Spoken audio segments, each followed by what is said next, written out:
Bonjour à tous et bienvenue dans cette nouvelle vidéo. Aujourd'hui on continue sur la série de vidéos des modalités et des éléments à connaître avant d'aller voir votre banquier pour lui demander un prêt immobilier. Et plus particulièrement dans cette vidéo, on va voir la quotité d'assurance.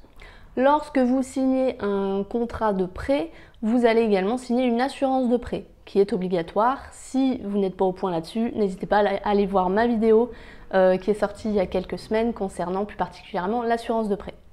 Sur cette assurance de prêt, il va y avoir une quotité qui sera appliquée.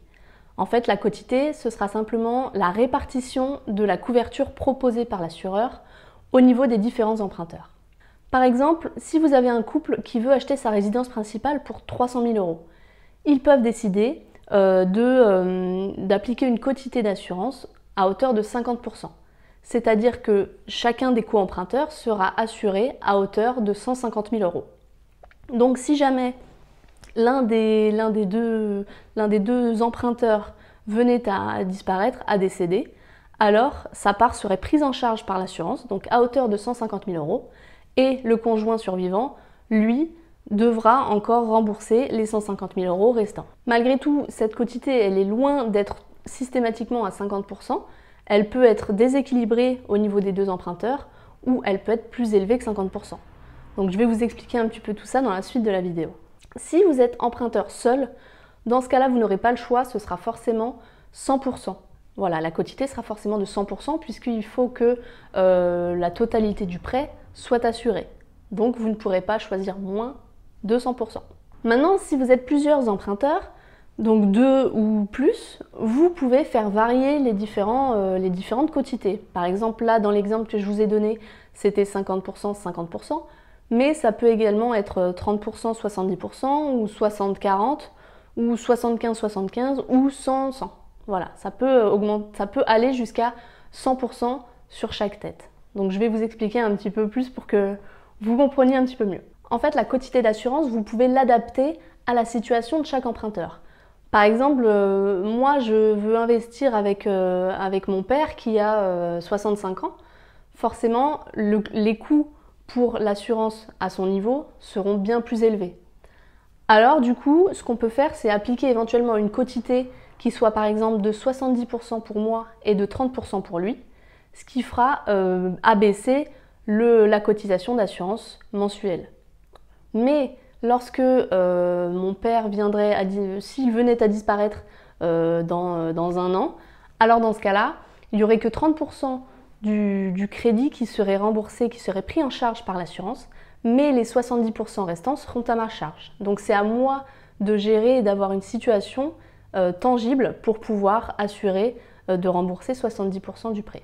Donc ça peut être en fonction de l'âge de la personne, de son état de santé, ça peut être en fonction de la situation économique dans laquelle il est. Par exemple, il pense quitter son emploi et du coup ça va être un petit peu compliqué dans les années à venir. Voilà, donc c'est pour se protéger et c'est quelque chose à réfléchir puisque c'est vraiment dans le but de se protéger en cas d'accident.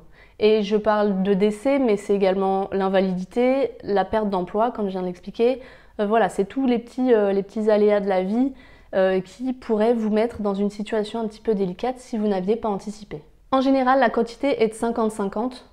Voilà, c'est ce qu'il y a de plus conventionnel quand les deux emprunteurs, donc moi je parle sur 2 emprunteurs, ça peut être plus, mais quand les 2 emprunteurs ont le même risque, entre guillemets, ou en tout cas sont en bonne santé tous les deux ou quoi, ils peuvent du coup faire 50-50, ce sera le plus conventionnel. Maintenant, il est également possible de monter au-delà de 50%, donc 75% ou même 100%, donc vous pouvez aller jusqu'à en tout 200%. À quoi ça sert? Donc par exemple, moi j'emprunte avec mon mari, on choisit une assurance 100% sur chacune de nos têtes.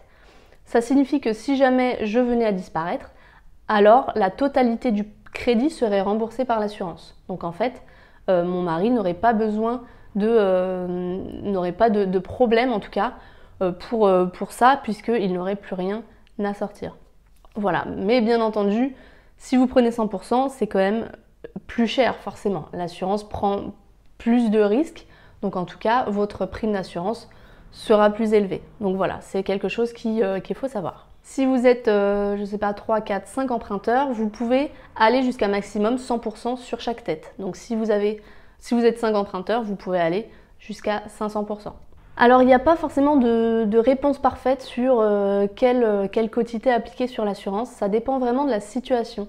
Si c'est par exemple une résidence principale, c'est vrai que c'est peut-être plus simple de mettre 100% sur chaque coemprunteur, puisqu'il n'y aurait pas de revenus qui seront retirés de la location de cette maison, puisque vous y habitez.